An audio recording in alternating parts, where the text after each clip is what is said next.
నమస్కారం welcome to S4 media ముందుగా headlines land titling act పై కొనసాగుతున్న విమర్శలు తాను బాధితుడేనంటూ రిటైర్డ్ IAS అధికారి ట్వీట్ సామాన్యులకు ఇదే పరిస్థితి అంటూ చంద్రబాబు రీట్వీట్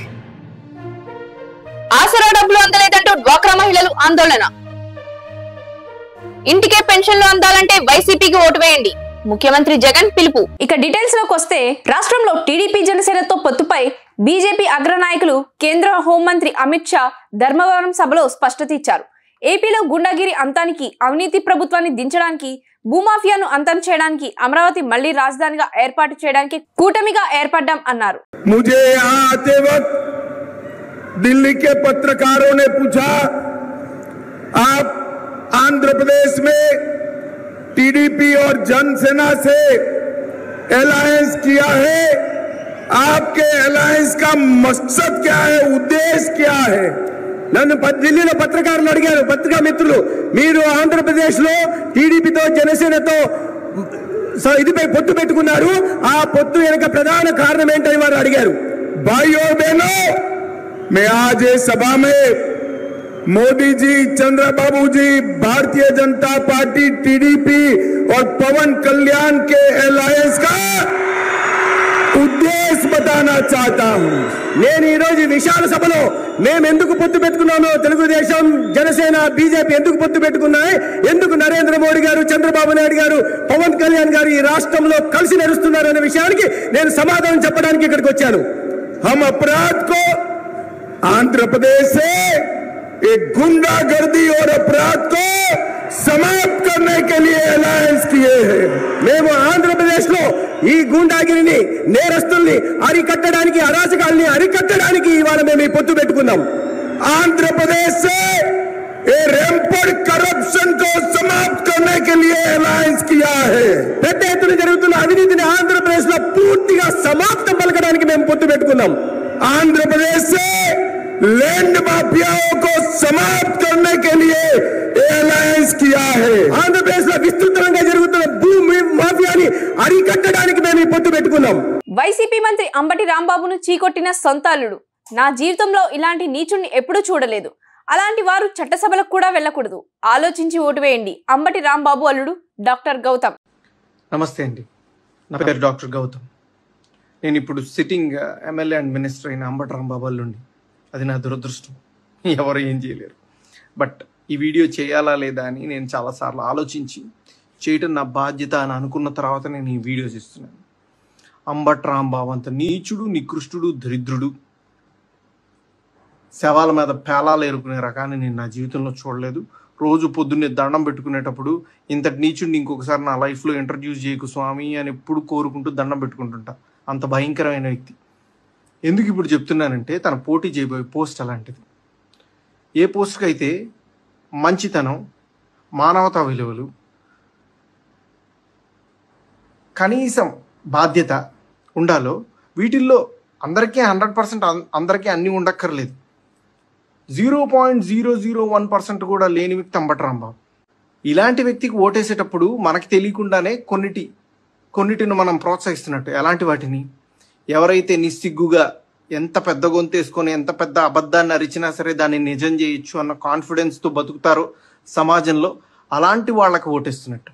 ఎంత లేకి పని అయినా చేసి చాలా హుందాగా బతకచ్చు సమాజంలో అని అనుకునే వాళ్ళకి ఓటేస్తున్నట్టు. ఏదైనా చేసి సిగ్గు లేకుండా సిగ్గులేని తనాన్ని ప్రోత్సహించవచ్చు అని అనుకునే వాళ్ళకి మనం ఓటేస్తున్నట్టు. ఇలాంటి వాళ్ళకి ఓటేస్తే ఇవే సమాజం యొక్క తలరాతలాగా మారి రేపు సమాజం కూడా ఇలానే తయారవుతుంది. దీన్ని ప్రజలు గమనించి సరైన ఓటుతో, సరైన బాధ్యతతో ఓటేసి సరిగ్గా నాయకుడిని ఎంచుకుంటారని ఆశిస్తూ. కిన్నెర వాయిద్యకారుడు పద్మశ్రీ గ్రహీత ముగిలయ్యకు బీఆర్ఎస్ కార్యనిర్వాహక అధ్యక్షుడు కేటీఆర్ ఆర్థిక సాయాన్ని అందించారు. ముగిలయ్య ప్రస్తుతం కూలి పని చేసుకుని జీవనం సాగిస్తున్నారంటూ ఓ వీడియో ఇటీవల నెట్టింట వైరల్ అయిన సంగతి తెలిసిందే. ఈ నేపథ్యంలో స్పందించిన కేటీఆర్ ఆయన్ను వ్యక్తిగతంగా కలిశారు.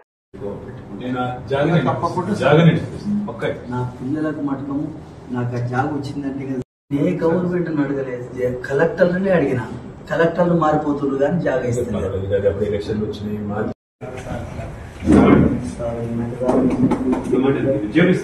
నీ పుణ్యాన ఇల్లు కట్టుకున్నా, కోట్లు అంటే నేను చూడలే, లక్షలు కూడా చూడలే. నేను వరంగల్, కరీంనగర్, హైదరాబాద్ 14 ఏళ్ళు మట్టి పని చేసి పట్టిన. కాకతీయ కాలువకు బొగ్గులు వచ్చినాయి. కాకతీయ కాలువకు 150 రూపాయలకు ఒక నెల మోసినాం. కాకతీయ కాలువకు మెదకులకి నా కష్టం చేసి పట్టిన. చాలా ఘోరంగా ఉందా. నేను దండం పెడతా. అయ్య పుణ్యాన నాకు పేరు వచ్చింది. నాకు కళాకారునిగా కాను నేను అడుకుని పిచ్చగానే అయిపోయినా. ఆదివారం రాత్రి వైఎస్ఆర్ కాలనీలో ప్రారంభమైన ఎన్నికల ప్రచారం పోటెత్తిన జనసునామీ, మహిళా ప్రభంజనం, పసుపుమయంగా మారిన వైఎస్ఆర్ కాలనీ. అశేష జన సందోహం నడుమ ఆదివారం సాయంత్రం ఎన్డీఏ కూటమి అభ్యర్థులు వసంతకృష్ణ ప్రసాద్ గారు, కేసినేని శివనాథ్ గారు ఎన్నికల ప్రచారంలో భాగంగా వైఎస్ఆర్ కాలనీకి రాగా జనజాతర తలపించేలా కాలనీ వాసులు అపూర్వ స్వాగతం పలికారు.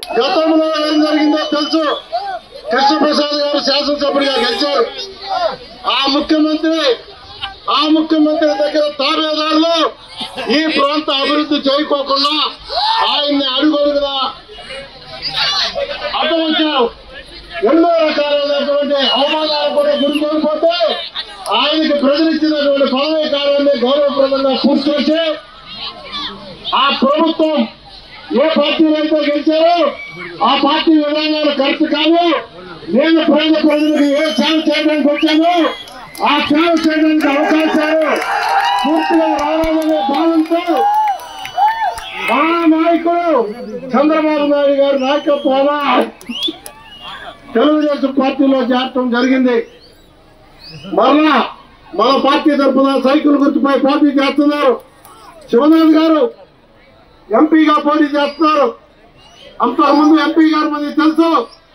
ఆయన పార్టీకి సంబంధించినటువంటి కొన్ని కార్యక్రమాల్లో ఇబ్బందికరమైనటువంటి పరిస్థితుల్లో ఆయనంతకు ఆయన పార్టీలోంచి వెళ్ళిపోవాల్సినటువంటి పరిస్థితి తెచ్చుకొని ఈ రోజు మనకి శివనాథ్ గారు గత 2 సంవత్సరాల నుంచి ఈ కాలంలో పేద ప్రజలకు కూడా ఎన్నో సార్లు భోజనం పెట్టి ఎన్నో మెడికల్ క్యాంపులు కూడా చేసి ఎంతో చేశారు. అలాగే ఈ కాలంలో ఏ సమస్యలు ఉన్నాయో నాకు స్పష్టంగా తెలుసు. ప్రధానంగా మంచినీరు ఎంపీ గారు ఎమ్మెల్యే గారు ఇద్దరు ముందుగా జూన్ 4వ తారీఖు ఎన్నికలు అవగానే చంద్రబాబు గారు కూటమి గెలవడం ఖాయం. కార్యకర్తలు కష్టపడతాం కాబట్టి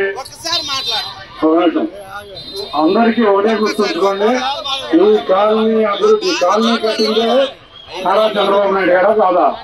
ఇప్పుడు అక్కడ జక్కంపూడిలో టిస్కో ఇల్లు కట్టింది మనమైనా కాదా?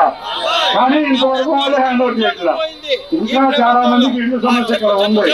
తప్పకుండా డ్రైనేజ్ సమస్య, మంచినీటి సమస్య, ఈ రెండింటినీ కూడా సుబ్బారావు ఆధ్వర్యంలో ఇక్కడ ఉన్న నాయకులు నారద గారు కానీ అందరి ఆధ్వర్యంలో సుబ్బారావు నాయకత్వంలో తప్పకుండా నేను కానీ మా కృష్ణరాజు గారు కానీ పనిచేస్తామని తెలియజేసుకుంటున్నాము. ఎన్నికల సమరానికి మరో వారం రోజులు గడువు ఉండటంతో పార్టీలు తమ ప్రచారాన్ని ముమ్మరం చేశాయి. ఏలూరు జిల్లా దెందులూరులో కూటమి అభ్యర్థిగా పోటీ చేస్తున్న చింతమనేని ప్రభాకర్ నియోజకవర్గంలో సుడిగాలి పర్యటన చేశారు. పెదపాడు మండలం వట్లూరు గ్రామంలో అశేష ప్రజాదరణ మధ్య పర్యటించి ప్రజలను ఓట్లను అభ్యర్థించారు. బైక్ ర్యాలీలో టీడీపీ, జనసేన, బీజేపీ నాయకులు, కార్యకర్తలు ఉత్సాహంగా పాల్గొన్నారు. బాబు సూపర్ 6 పథకాలను ప్రజలకు వివరించారు. చంద్రబాబు నాయుడు లాంటి భూ కబ్జాదారులపై భూ హక్కు చట్టం ఉక్కుపాదం మోపనియందని వైఎస్ఆర్సీపీ ప్రధాన కార్యదర్శి సజ్జల రామకృష్ణారెడ్డి అన్నారు. ఈ రోజు ప్రౌడ్ గా చెప్పుకుంటున్నాం. ల్యాండ్ టైటిలింగ్ యాక్ట్ ఏదైతే మనం తెస్తున్నామో అది ఎవరికి కళ్ళెం వేసేది, ఎవరిని పాతాళానికి తొక్కేది అంటే ల్యాండ్ గ్రాబర్స్, భూ మాఫియాలు. అడ్డంగా ఎక్కడ చూస్తే అక్కడ జెండా పాతి రికార్డుల్లో తారుమారు చేసి చేసుకునే చంద్రబాబు నాయుడు అనుకో అలాంటి గ్యాంగ్ ఎవరున్నారో, లేదా అలాంటి వెస్టెడ్ ఇంట్రెస్ట్ ఉండే గ్రూపులు వాళ్లకు ఊపిరాడకుండా చేసి అక్కడికి ఆంధ్రప్రదేశ్లో వాళ్ళకి స్థానం లేకుండా చేసే దాంట్లో మన ప్రభుత్వం తీసుకున్నది పెద్ద చొరవ ల్యాండ్ టైటిలింగ్ యాక్ట్. ఆ సందర్భంలోనే ల్యాండ్ టైటిలింగ్ యాక్ట్ ఇక్కడ నేను ఎందుకు వస్తున్నానంటే అంతా చేసి ఈయన భూమాఫియా అన్నాడు. ఆ భూమాఫియాని ఎదుర్కోవాలని చెప్పి ఆ నీతి ఆయోగ్ ఇట్లుంటే బాగుంటుంది, ఇంటర్నేషనల్ గా కూడా వాళ్ళు పంపించిన నోటు మరి ఈయనకు గుర్తుందో లేదో అమిత్ షా గారికి. అది ఎవరు ఇంప్లిమెంట్ చేస్తున్నారు ఆదర్శప్రాయంగా అంటే మళ్ళీ ఆంధ్రప్రదేశ్. మీకు సిన్సియారిటీ అన్నా లేకుండాలి అక్కడ మీరు తయారు చేస్తున్న వాటిలో ఉండే సిన్సియర్గా వాటిని అటెంప్ట్ చేసి ఇంప్లిమెంట్ చేస్తే వచ్చేది ఎవరికంటే ప్రయోజనం కలిగేది సామాన్య జనానికి. అరకొర ఆస్తులుండి వాటిని ప్రొటెక్ట్ చేసుకోవడం ఎట్లా అని చూస్తున్న వాళ్లకు, నిజాయితీ పరులకు, ఒక సివిలైజ్డ్ సొసైటీలో మోడర్న్ దీనికి సంబంధించినంత వరకు హాయిగా స్వేచ్ఛగా మన ఆస్తికి భద్రత ఉంది అని ఫీల్ కావాలనుకునే వాళ్లకు, వాళ్ళ కోసం తయారవుతున్న చట్టం. తెలంగాణలో కూడా ఎన్నికల ప్రచారం ఊపందుకుంది. ఈ నెల 13వ తేదీన పార్లమెంట్ ఎన్నికలు జరగనున్నాయి. అసెంబ్లీ ఎన్నికల్లో పరాజయం పాలైన టీఆర్ఎస్ పార్లమెంట్ ఎన్నికల్లో తన సత్తా చూపించేందుకు విస్తృత ప్రచారం చేపట్టింది. ఒకవైపు కేసీఆర్, మరోవైపు కేటీఆర్ జిల్లాల వారీగా ప్రచారం నిర్వహిస్తున్నారు. కరీంనగర్ పార్లమెంట్ పరిధిలో కేటీఆర్ తన ప్రచారాన్ని నిర్వహించారు. 6 పథకాల అమలు పేరుతో అధికారంలోకి వచ్చిన కాంగ్రెస్ వాటి అమల్లో మాత్రం విఫలమైందని అన్నారు. కారు గుర్తుకు ఓటు వేసి టీఆర్ఎస్ ను గెలిపించాలని ఆయన కోరారు. ఈరోజు గెలిపించండి అని చెప్పి రిక్వెస్ట్ చేసిన, మీరు దయదలిచి 5వసారి నాకు అవకాశం ఇచ్చినారు, గెలిపించినారు. సిరిసిల్ల పట్టణం నుంచే కారు గుర్తు మీద ఓటేసి నన్ను గెలిపించినందుకు ముందుగా మీ అందరికీ కూడా నేను ప్రత్యేకంగా ఎందుకు చెప్తున్నా ఈ మాట అంటే, నేను అందరి లెక్క వేరే వాళ్ళ లెక్క పైసలు ఇవ్వలేదు. అయినా ప్రేమపూర్వకంగా 5 సార్లు మీరు నన్ను గెలిపించినందుకు నిజంగా కూడా నేను మీకు రుణపడి ఉంటా. నేను ఎక్కడికి పోయినా చెప్తుంటా, నాకు జన్మనిచ్చింది మా అమ్మ కావచ్చు, కానీ రాజకీయంగా జన్మనిచ్చింది మాత్రం ఈ సిరిసిల్ల గడ్డ అనే మాట నేను ఎప్పుడు చెప్తుంటా. అందుకే మళ్ళా మోపు చేసింది కాంగ్రెస్ ప్రభుత్వం. మీరేమో సిరిసిల్లలో నాకు ఓటేసిండ్రు, గెలిపించారు. కానీ మనోళ్ళు కొంతమంది వేరే వేరే నియోజకవర్గాల్లో వేరే వేరే జిల్లాలలో కాంగ్రెస్ పార్టీ ఏదైతే అరిసి 4000 ముసలోళ్ళకైతే కేసీఆర్ ఇంట్లో ఒకరికే ఇస్తుండు, నేను ఇద్దరికి ఇస్తా అన్నాడు, బోనస్ ఇస్తా అన్నాడు. అన్ని ఇట్లా రేవంత్ రెడ్డి గారు అన్ని తిరిగి ఆలోచనలు చేస్తాడు. అది చేస్తుడే కాకుండా పచ్చి అబద్ధాలు చెప్తాడు. సిరిసిల్లకు వచ్చిండు, వచ్చి చెప్తాడు నిన్నగాక మొన్న. నాకు కూడా దిష్టి పోయింది అనుకుంటా సపడే. కాకపోతే బాధ ఎక్కడ అనిపించిందంటే పచ్చి అబద్ధాలు. నేను 5 గ్యారంటీలు అమలు చేసేసిన పోండ్రి అంటుండు. ఏడ చేసినవరో పోయా అంటే చెప్పాడు. నిన్న రాహుల్ గాంధీ వచ్చిండు. రాహుల్ గాంధీ వచ్చి ఏమంటాడు ఎరికేనా, వాళ్ళేనా పక్కానా ముసలోళ్ళకి 4000 పడ్డా. ఇక మీరు అన్ని నన్ను పిచ్చోలు చేస్తారు మీరు. కానీ మీరు మరి కరెంట్ కోతలు చాలేనా, మంచిగా ఉన్నదా మరి మార్పు? ఇక్కడ కాంగ్రెస్ నాయకుడు ఒక ఆయన అంటాడు, బాధ ఎక్కడ అనిపిస్తుంది అంటే, సరే ఇవ్వకపోతే నాకు అట్లాగా ఇలా మోమాటం ఏం లేదు, మీ ఇష్టం. మా చైర్మన్ మళ్ళీ ఆడతలేదు ఎందుకే. పక్కానా కేసీఆర్ ఉన్నప్పుడే బాగుండేనా? పక్కా అనుమానం లేదు. మరి కేసీఆర్ ఉన్నప్పుడే బాగుండే అనుకుంటే మీ అందరికి చిన్న ఉపాయం చెప్తే నేను ఒక్కటే దాకా మీ తరఫున మాట్లాడి కొట్లాడే జిమ్మేదారి మాది. అయితే నాకు తెలిసి కాంగ్రెస్ తో పంచాయతీ లేదని నేను ఎందుకంటే, ఒక్కసారి కారు గుర్తు కొట్టేసి పిడికిల్లా పట్టు. ఈ తమ్ముడు ఏదో డేంజర్ గా పడుతున్నాడు. అరే మిలిటరీ అంగి నువ్వు మిలిటరీ నువ్వే వచ్చిండు ఆదిలాబాద్. ఆయన అయితే ఏమంటుండంటే, నెలకు 2500 వేస్తున్నాం అందరి అకౌంట్లలో, మా ఆడబిడ్డల ఖాతాలలో అంటుండు. పడుతున్నాయా? పడ్డాయా ఎవరికన్నా? మీరు అవద్దని చెప్తున్నారు కానీ రాహుల్ గాంధీ చెప్పినట్టే నిజమే చెప్తారు. మీరు బరాబర్ అవద్దని చెప్తున్నారు. ఎట్లున్నాయంటే ఎంత దొంగ ముచ్చట్లు అంటే, సిగ్గులు డిజిటల్ ప్రపంచంలో ఒక్క నిమిషం దొరికిపోతాడు. కానీ సరిగ్గా 5 నెలల దాకా బతుకు తెరువు కోసం మళ్ళొక్కసారి అన్నమో రామచంద్ర అనే పరిస్థితి కేసీఆర్ బొంగనే వచ్చింది. తంగలపల్లి వాగు బ్రిడ్జ్ కింద కేసీఆర్ ఉన్న రోజులు నీళ్లు ఉండే, ఇవాళ ఉన్నాయా? మొత్తం స్విచ్ చేస్తే బంద్ అయినట్టే బంద్ అనుకుంటే ఇలా ఉంటుంది అంతే. పక్కన మరి బాగుండే అనుకుంటే నేను ఒకటే 13 మే నాడు ఇప్పుడు మీరు నన్ను ఎమ్మెల్యే గెలిపిస్తారు. నాకు ఒక జోడిదారిని ఈయన, నాకు ఎంపీ కూడా జోడిదారి ఈయనరి. కారు గుర్తు కోటేని కేసీఆర్ గారికి ఒక 10 ఎన్నాడు. ఇవాళ మళ్ళీ చిన్న 5 ఏళ్ళ పక్కన అటు ఇటు చూడకుర్రి. మళ్ళీ వాళ్ళొకరు వీళ్ళొకరు అక్షంతం తల్లి ఆయన మ్యాజిక్. మీరేం ఆగం కాకుండా బీజేపీ పార్టీ ఓడిపోయినాక కూడా పెన్షన్ రావాల్సిన వాళ్ళు, డబుల్ బెడ్రూమ్ ఇల్లు రావాల్సిన వాళ్ళు అవి ఇప్పించే బాధ్యత నాది. థ్యాంక్ యూ మళ్ళొకసారి అందరికీ కూడా ఇంత పొద్దున్నే వచ్చినాను. మరోవైపు కాంగ్రెస్ పార్టీ కూడా తన ప్రచారాన్ని ముమ్మరం చేసింది. అసెంబ్లీ ఎన్నికల్లో హైదరాబాద్ లో తీవ్ర పరాజయం చూసిన కాంగ్రెస్ పార్లమెంట్ ఎన్నికల్లో దాన్ని సరిదిద్దుకునేందుకు ప్రయత్నిస్తుంది. ఇప్పటికే బీఆర్ఎస్ నుంచి పలువురు ఎమ్మెల్యేలు కాంగ్రెస్ పార్టీలో చేరారు. ఖైరతాబాద్ నియోజకవర్గంలో దానం నాగేందర్ ఆధ్వర్యంలో ఎన్నికల ప్రచారం నిర్వహించారు. ల్యాండ్ టైటిలింగ్ యాక్ట్ పై మాజీ ఐఏఎస్ అధికారి పివి రమేష్ చేసిన ట్వీట్ కు టీడీపీ అధినేత నారా చంద్రబాబు నాయుడు రీట్వీట్ చేశారు. ల్యాండ్ టైటిలింగ్ యాక్ట్ కు తానే ప్రత్యక్ష బాధ్యుడని అంటూ పివి రమేష్ ట్వీట్ చేశారు. ఐఏఎస్ అధికారిగా 36 ఏళ్ల పాటు ఏపీకి సేవలను అందించిన తన పరిస్థితే ఇలా ఉందంటే సామాన్యుల దుస్థితిని ఊహించలేమంటూ పివి రమేష్ ట్వీట్ చేశారు. జగన్ సీఎంలో పనిచేసిన ఐఏఎస్ అధికారి పరిస్థితి ఇలా ఉంటే ఇక సామాన్యుని పరిస్థితి ఊహించండి అంటూ చంద్రబాబు ట్వీట్ చేయడం చర్చనీయాంశమైంది. ల్యాండ్ టైటిలింగ్ యాక్ట్ అమల్లోకి వస్తే మీ భూమి, మీ ఇల్లు, మీ స్థలం, మీ పొలం మీది కాదంటూ చంద్రబాబు ట్వీట్ చేశారు. తాటిపర్తి రోడ్ షోలో సాయి ధర్మ తేజ్ పై రాళ్లు, బీరు సీసాలతో దాడి జరిగింది. అయితే త్రుటిలో ప్రమాదం తప్పింది. ఈ ఘటనలో జన సైనికుడికి గాయాలు అయ్యాయి. వెంటనే అతనిని పిఠాపురం ఆసుపత్రికి తరలించారు. జరిగిన సంఘటనపై టీడీపీ ఇన్ఛార్జ్ వర్మ ఆందోళన వ్యక్తం చేశారు. సాయి ధర్మ తేజ్ గారు తాడిపర్తి రోడ్ షో జరిగే సమయంలో సోడా బాటిల్ ఇచ్చుకుని కొట్టడం వల్ల ఇతను హెడ్ అడ్డుండడం వల్ల సాయి ధర్మ తేజ్కి పైన దెబ్బ తగలకుండా ఉంది. ఎవరి ప్రాణం అన్నా ఒకటే, అతని ప్రాణం అన్నా ఒకటే, సామాన్య కార్యకర్త ప్రాణం అన్నా ఒకటే. ఇతనికి దెబ్బ తగిలి టోటల్గా బ్లడ్ మొత్తం ఒళ్ళంతా బ్లడ్ కారణమే. బలవంతం మనం ఎక్కించుకుని తీసుకొచ్చారు. ఆ వీడియో కూడా మీ దగ్గర ఉంది. దీని సమయంలోనే అక్కడ దెబ్బలాట జరిగే వ్యక్తుల్ని లోకల్ ఎస్ఐ గారు వారించి పంపించారు. రాళ్ళు ఇసురుతున్న వ్యక్తుల్ని, బాంబులు వేస్తున్న వ్యక్తులు అక్కడ బాంబులు కూడా వేశారు. అది ఎవరన్నది గొల్లప్రోలు ఎస్ఐ క్లారిటీగా తెలుసు, పోలీసు తెలుసు. అక్కడ ఘర్షణ వాతావరణం క్రియేట్ చేసి ఎవరన్నది పోలీసు తెలుసు. పోలీసే స్పందించాలి ఇందులో. ఒక తెలుగుదేశం పార్టీ కార్యకర్త, వీళ్ళ నాన్నగారు, వీళ్ళ మేనమామ, వీళ్ళందరూ కూడా, సూపర్ నాగబాబు, వీళ్ళందరూ కూడా, వీళ్ళ చిన్నాన్న, వీళ్ళు అందరూ తెలుగుదేశం పార్టీ కార్యకర్త. అంటే ఎలక్షన్లో ఓడిపోతారని చెప్పి గీత గారు ఇలా రౌడీజం చేస్తా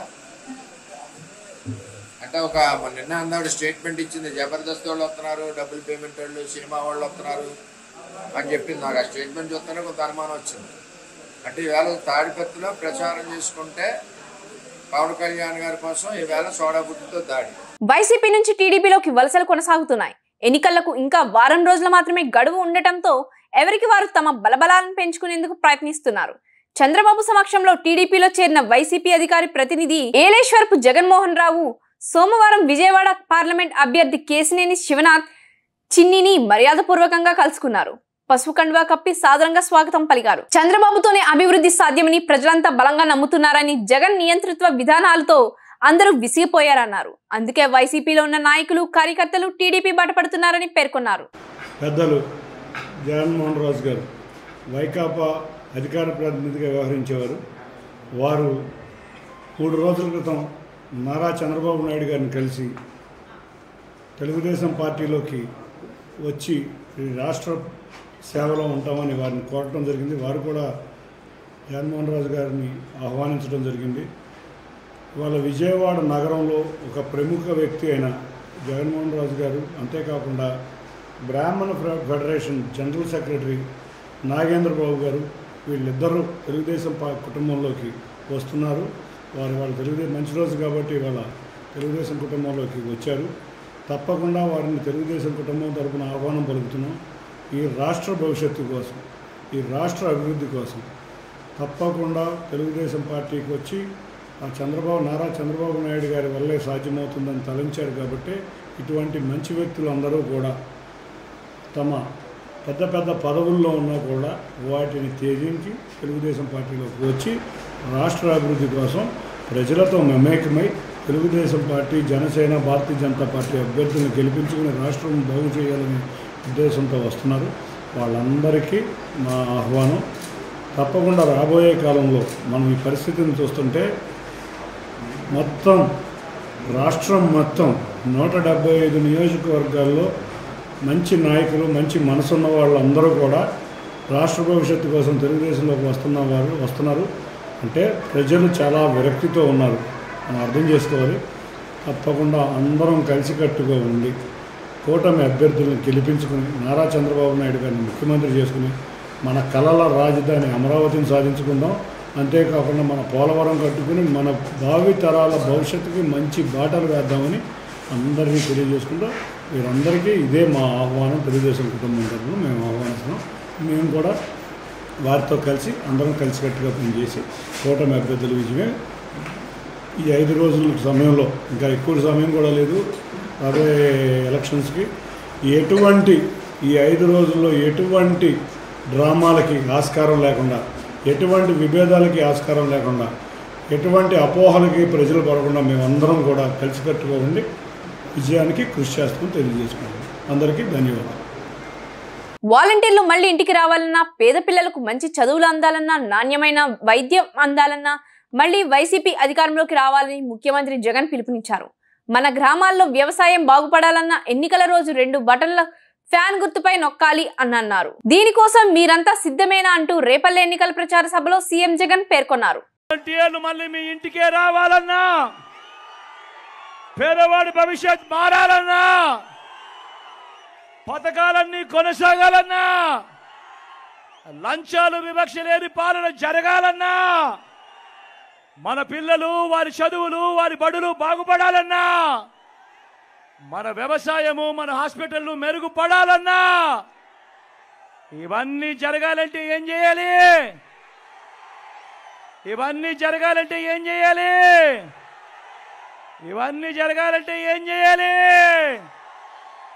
ఇవన్నీ జరగాలంటే ఏం చేయాలి? ఫ్యాన్ గుర్తు మీద 2 బటన్లు నొక్కాలి. నొక్కితే 175కు 175 అసెంబ్లీ స్థానాలు, 25కు 25 ఎంపీ స్థానాలు, తగ్గేందుకు వీలే లేదు. సిద్ధమేనా? నేను 1000 కోట్ల పని అడిగానని నాపై తప్పుడు ప్రచారం చేస్తున్న వాళ్ళు దానిని నిరూపించాలని పీసీసీ చీఫ్ షర్మిల సవాల్ విసిరారు. జగన్ పడేసి కుక్క బిస్కెట్లకు ఆశపడే వాళ్ళు ఇకనైనా నోరు మూసుకోవాలని ఆమె కోరారు. నేను 1 పైసా సహాయం అడగలేదు అని నిరూపిస్తే రాజకీయాలను వదిలివేయిపోతా అన్నారు. అవసరానికి వాడుకుంటారు అని, అవసరం తీరాక పుట్టుకునే అవమానిస్తారని జగన్ పై విమర్శలు గుప్పించారు. చివరకు తల్లి విజయమ్మపై సైతం నిందలు వేశారు అన్నారు.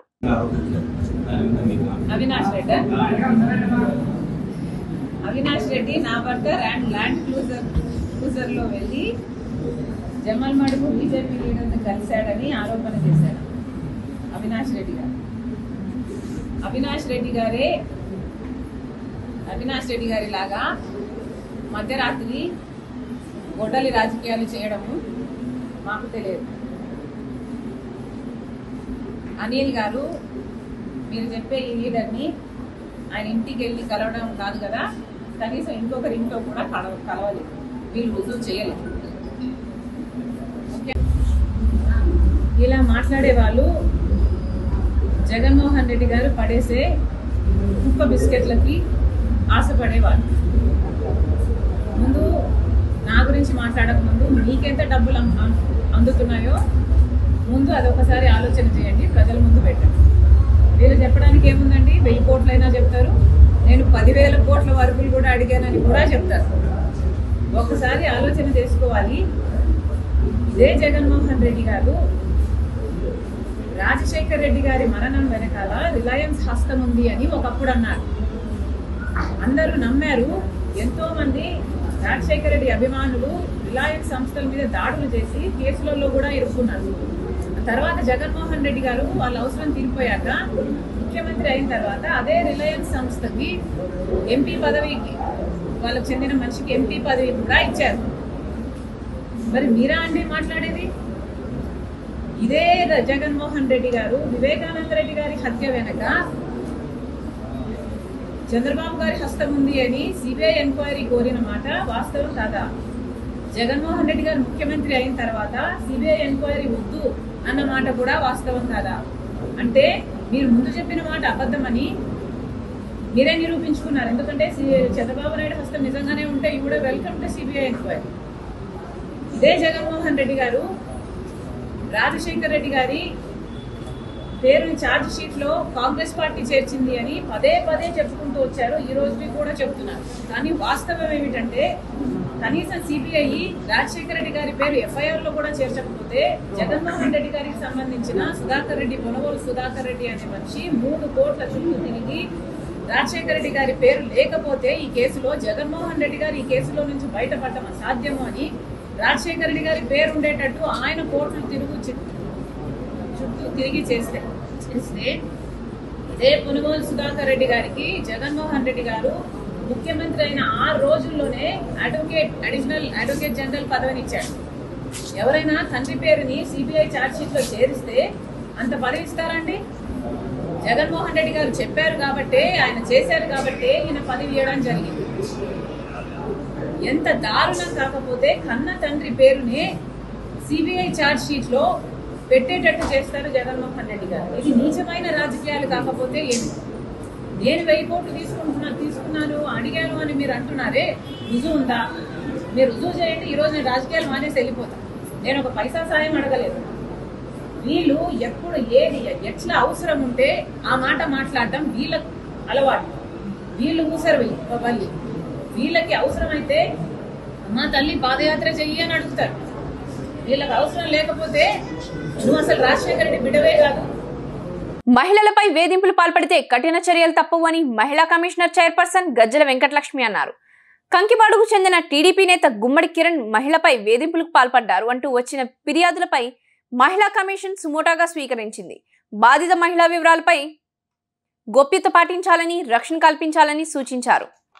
కంకిపాడుకు చెందిన పెనమలూరు నియోజకవర్గంలో టీడీపీ అనుచరుడు, బోడే ప్రసాద్ అనుచరుడు, అదేవిధంగా పార్థసారథి అనుచరుడు అయినటువంటి కిరణ్ అనే వ్యక్తి ఒక మహిళ పట్ల అసభ్యంగా ప్రవర్తించిన తీరు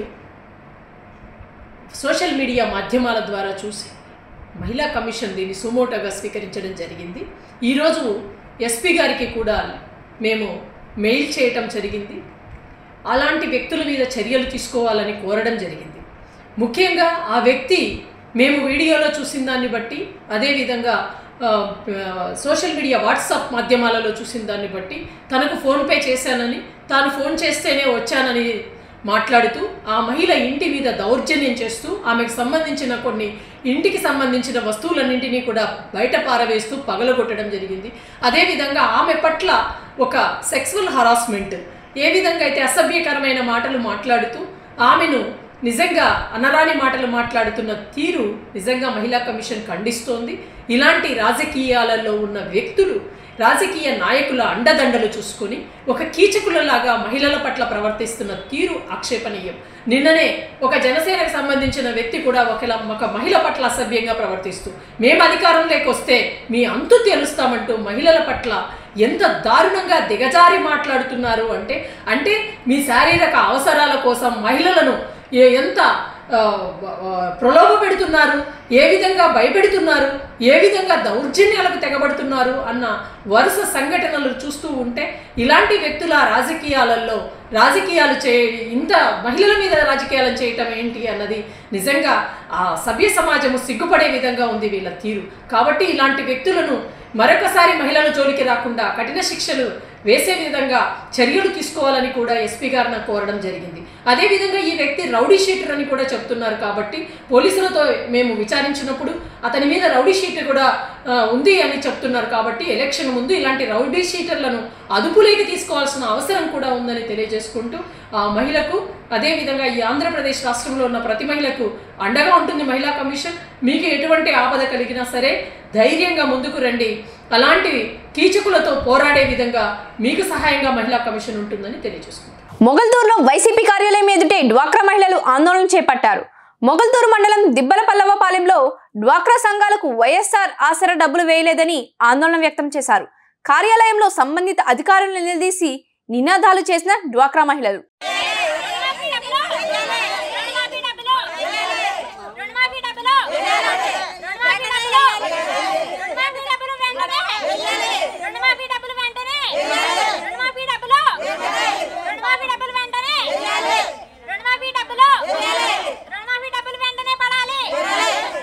ఎంతో ప్రశాంతంగా ఉన్న నియోజకవర్గం ఇప్పుడు అత్యంత సమస్యాత్మకంగా మారిందని ఆయన ఆందోళన వ్యక్తం చేశారు. ఇందుకు వైసీపీ అభ్యర్థి వెల్లంపల్లి కారణమని ఆయన ఆరోపించారు. అంటే ఎవరు కారణం నేను చెప్పడం కన్నా మీరే అబ్జర్వ్ చేస్తే మీకే ఎక్కువ తెలుసు. ఎవరు ప్లింతీ లాంగ్వేజ్ మాట్లాడుతూ ఉన్నారో, ఎవరు వ్యక్తిగత దూషణలకు వెళ్తా ఉన్నారో. ఈ నియోజకవర్గంలో 2014 నేను పోటీ చేసి ఎమ్మెల్యే అయ్యా, 2019లో పోటీ చేసా, 5 కోట్లతో ఓడిపోయా. కానీ ఏ రోజు అలాంటి సందర్భాలు రాలా. 2014, 2019. ఎందుకు మరి ఇవాళ ఎందుకు వచ్చింది అంటే అభ్యర్థి ఇవాళ పశ్చిమ నియోజకవర్గంలో తిరస్కరణకు గురైనటువంటి అభ్యర్థి వెల్లంపల్లి శ్రీను ఇక్కడ రాబట్టి ఆ విధమైన లాంగ్వేజ్ మాట్లాడబట్టి అన్ని రకాలుగా ఒక అవినీతి పరుడు ఇక్కడికి వచ్చాడు అనేది ప్రజల్లో ఉన్నటువంటి భావన, దానివల్ల ఇవన్నీ కూడా వచ్చినాయి. కాబట్టి ఎప్పుడైనా హుందాగా ఉండాలి, హుందాగా ఉండేదానికి దాని విధంగా ముందుకెళ్ళాలి.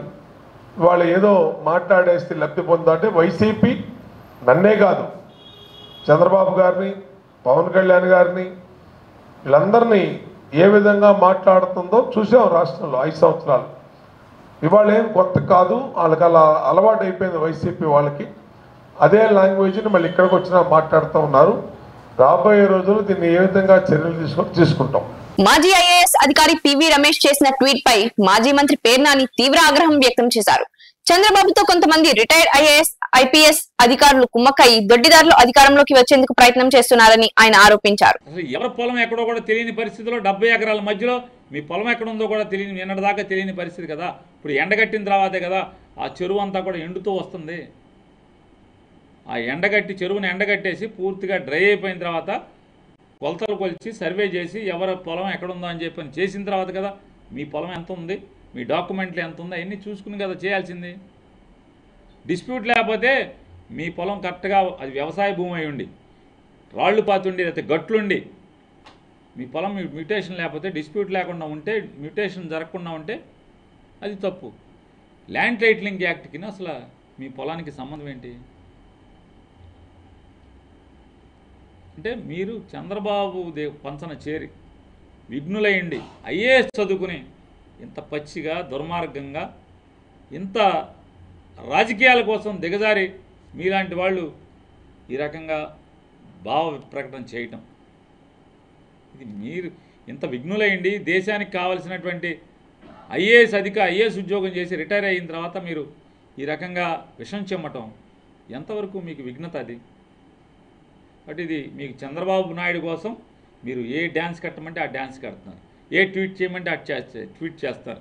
చంద్రబాబు కోసం, చంద్రబాబుకి అధికారం సంపాదించడం కోసం మీరు ఈ రకంగా తప్పుడు ప్రకటన చేయటం, జగన్మోహన్ రెడ్డి గారి ప్రభుత్వం మీద విషం చెమ్మటం అనేది ఇది కడు దుర్మార్గమైన చర్య అని చెప్పని మీ చర్యని ఖండిస్తూ ఖచ్చితంగా మీరు విన్నకోట గ్రామం ఒకసారి రండి, ఆ చెరువు దగ్గర కూర్చోండి, ఏం జరుగుతుందో, ఖాళీ చెరువు ఉందా లేదా, ఇవాళ నీళ్లు పెట్టకుండా అధికారులు వీఆర్ఓని కాపలా పెట్టి మీకోసమే మీ డిస్ప్యూట్ తేల్చడం కోసమే గడిచిన 3 నెలల నుంచి ఆ చెరువుల నుంచి నీళ్లు బయటికి తోడి ఆ బురద ఎండేదాకా కూడా వెయిట్ చేస్తున్నారా లేదా. రేపు పోలింగ్ అయిపోయిన తర్వాత అధికారులందరూ కూడా ఇంటిమేట్ చేశారు మీ అందరికీ, మీ గుమస్తా గారికి, పోలింగ్ అయిపోయిన తర్వాత వచ్చి సర్వే చేస్తామని చెప్పడం జరిగింది. ఇప్పటికీ ఆ 70 ఎకరాల మధ్యలో 70 చిల్లర ఎకరాల మధ్యలో ఒక 3 ఎకరాల 26 సెంట్లు ఎంతో ఆవుల దొడ్డి అని చెప్పని, ఆవుల దొడ్లో 3 ఎకరాల చిల్లర ఎర్లియర్ సర్ప్లస్ ల్యాండ్ని పంచిపెట్టినటువంటి భూమి డిస్ప్యూట్ ల్యాండ్ కూడా ఉంది. ఎవరికాళ్ళు దాన్ని క్లెయిమ్ చేస్తున్నారు. మీతో ఉన్నటువంటి 25 మంది రైతులు కూడా అది మాదంటే మాదని క్లెయిమ్ చేస్తున్నారు. ఈ రకంగానటువంటి హిస్టరీ మీ నాన్నగారు మీకు అప్పచెప్పిన ఆస్తికుంటే ల్యాండ్ టైటిలింగ్ యాక్ట్ వల్ల నాకు బదిలీ అవ్వట్లేదు, మ్యూటేషన్ అవ్వట్లేదని మీ మాటని ఇంత దిగజారటం అనేది అవసరమా ఈ రమేష్ గారు అని చెప్పని మిమ్మల్ని ప్రశ్నిస్తున్నాను. 24 సీట్లు 21 అవడానికి నాలాంటి చాలా మంది రాజకీయ జీవితాలు నాశనం అవడానికి కారణం పవన్ కళ్యాణ్ కు అందిన డబ్బు అని వైసీపీ నేత పోతిన మహేష్ ఆరోపించారు. సీటు ఇవ్వకపోతేనే నేను ఎదురు తిరిగాను, సీటు ఇవ్వకపోతేనే నేను పార్టీ మారాను, డబ్బే అవసరం అనుకుంటే పవన్ కళ్యాణ్ లా సుజనా చౌదరి పల్లకి మోసేవాణ్ణి అన్నారు. జనసేన పార్టీలో బొలిశెట్టి శ్రీనివాస్ అనేటువంటి నాయకులకి వయసు వచ్చింది కానీ బుద్ధి మాత్రం పెరగల. ప్రలోభాలకి లొంగేటువంటి వ్యక్తినైతే మార్చి 14కు ముందే People's Media Bro cinema producer ఎవరైతే విశ్వప్రసాద్ అనేటువంటి వ్యక్తి ఉన్నారో ఆయన నాకు ఫోన్ చేశారు, ప్రలోభ పెట్టే ప్రయత్నం చేశారు. ఆయన ప్రలోభాలకి నేను లొంగలేదు కాబట్టినే ఆవిర్భావ దినోత్సవం రోజున పవన్ కళ్యాణ్ గారు పోతిన్ మహేష్ లాంటి వ్యక్తిని కూడా త్యాగం చేస్తున్నామని మాట్లాడారు. అదే రోజు నేను పవన్ కళ్యాణ్ గారి పొలిటికల్ సెక్రటరీ హరిప్రసాద్ గారితో కూడా నా సీటుని ఎందుకు త్యాగం చేయాలి, మీరు డబ్బులకు అమ్ముకున్నారని నేను బలంగా మాట్లాడబట్టే అదే రోజు సాయంత్రం నాగబాబు గారు కూడా ఒక మాట మాట్లాడారు. పోతిని మహేష్ లాంటి వ్యక్తి నిజాయితీ పరులని కూడా మాట్లాడారు. ఈ విషయాన్ని కూడా మీరు రెండు కూడా చూసుకోవచ్చు. ఇవన్నీ జరగడానికి ముందు పవన్ కళ్యాణ్ గారి మనిషి అయినటువంటి నాదెండ్ల మనోహర్ పశ్చిమ నియోజకవర్గ సీటుని నాకు ఇవ్వకుండా దీన్ని పెద్ద ఎత్తున అమ్ముకోవాలనే ప్రయత్నం చేశారు. ఆ ప్రయత్నంలో భాగంగానే పశ్చిమ నియోజకవర్గంలో ఒక్కలగడ్డ భాస్కర్ రావు గారు అనేటువంటి ఆర్య వైశ్య సామాజిక వర్గానికి చెందినటువంటి వ్యక్తిని కలిశారు. భాస్కర్ రావు గారు కూడా నాదెండ్ల మనోహర్ని కలిశారు. ఈ సందర్భంలో భాస్కర్ రావు గారు నేను 15 నుంచి 20 కోట్ల రూపాయలు మీకు డిపాజిట్ చేస్తానని చెప్పిన మాట వాస్తవం. అందుకు నాదెండ్ల మనోహర్ కూడా డబ్బులు చూపించమని అడిగిన మాట వాస్తవం. అందుకు భాస్కర్ రావు గారు కూడా డబ్బులు నేను పెడతానని చెప్పిన మాట వాస్తవం. ఈ మధ్యలోనే మరి పవన్ కళ్యాణ్ గారికి మరొక పెద్ద ఆఫర్ వచ్చింది సుజనా చౌదరి గారి రూపంలో. అందుకనే పార్టీ కోసం నిరంతరం కష్టపడినటువంటి నన్ను పొత్తు ధర్మం అని చెప్పి ఆవిర్భావ సభ రోజున త్యాగం పేరుతో మాట్లాడి ప్యాకేజీ ధర్మానికి అమ్ముడుపోయినటువంటి రాజకీయ బ్రోకర్ పవన్ కళ్యాణ్ అని కూడా ఈ సందర్భంగా నేనైతే తెలియజేస్తున్నా.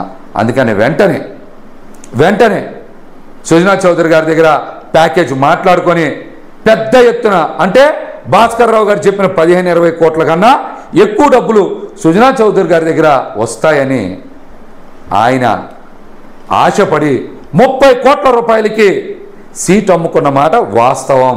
ఇది ముమ్మాటికే నిజం. అందుకనే వాళ్ళ సీట్లని అమ్ముకొని వ్యాపారం చేసుకున్నారు. అందుకనే నేను పవన్ కళ్యాణ్ గారిని పొలిటికల్ బ్రోకర్ అనేటువంటి మాట మాట్లాడా. విశ్వప్రసాద్ నాకు ఫోన్ చేశారో లేదో అడగండి, మీరు వెళ్ళి అడగండి. ఆయన ఏం మాట్లాడాడు, నేనేం మాట్లాడానో ఒకసారి విశ్వప్రసాద్ని అడగండి. లేదంటే బొలిశెట్టి శ్రీనివాస్కి బహిరంగ సవాలు ఇస్తా ఉన్నా. దమ్ముంటే నువ్వు నా దగ్గరికి రా. సీటు అమ్ముకున్నారో లేదో నేను నిరూపిస్తా. నా సవాల్ని దమ్ముంటే నువ్వు స్వీకరించు, లేదా నువ్వు విశ్వప్రసాద్కి ఫోన్ చేయి. పవన్ కళ్యాణ్ అనేటువంటి వ్యక్తి నీతో ఫోన్ చేయించలేదా? పోతిని మహేష్ నిన్ను ఏమని తిట్టాడు అని మాట్లాడు. రాజమండ్రి వేమగిరిలో జరుగుతున్న కూటమి బహిరంగ సభలో ప్రధాని మోదీ పాల్గొన్నారు. ఈ సందర్భంగా మోదీని పవన్ కళ్యాణ్ సాల్వాతో కప్పి సన్మానించారు. ప్రధానికి పాదాభివందనం చేశారు. దీంతో అలా చేయవద్దని పవన్ కు మోదీ సూచించారు. అంతకు ముందు మోదీని టీడీపీ నేత లోకేష్ సన్మానించి వెంకటేశ్వర స్వామి ప్రతిమను బహుకరించారు. వార్తలు ముగించే ముందు హెడ్లైన్స్ మరోసారి. ల్యాండ్ టైటిలింగ్ యాక్ట్ పై కొనసాగుతున్న విమర్శలు. తాను బాధితుడేనంటూ రిటైర్డ్ ఐఏఎస్ అధికారి ట్వీట్. సామాన్యులకు ఇదే పరిస్థితి అంటూ చంద్రబాబు రీట్వీట్. ఆసరా డబ్బులు అందలేదంటూ డ్వాక్రా మహిళలు ఆందోళన. ఇంటికే పెన్షన్లు అందాలంటే వైసీపీకి ఓటు వేయండి, ముఖ్యమంత్రి జగన్ పిలుపు. ఈ వార్తలు ఇంతటితో సమాప్తం. నమస్కారం. తిరిగి రేపటి బులెటిన్లో మళ్ళీ కలుద్దాం.